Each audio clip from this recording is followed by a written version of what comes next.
Hello everyone! Konnichiwa po! Today na naman ni Kuya Kit ngayon. Gagawa tayo ng obento niya. Tapos yan, dito ko na yung mga ulam niya.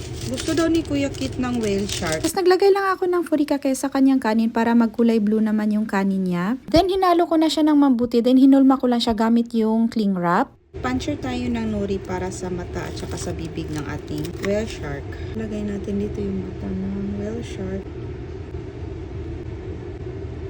Lagay natin yung meatballs, fried chicken na Mickey Mouse. Nuggets. Lagay din natin dyan. Broccoli. Para may kulay green naman si Kuya Kit. So, yan na po yung final look ng obento ni Kuya Kit. Mukha na ba siyang whale shark?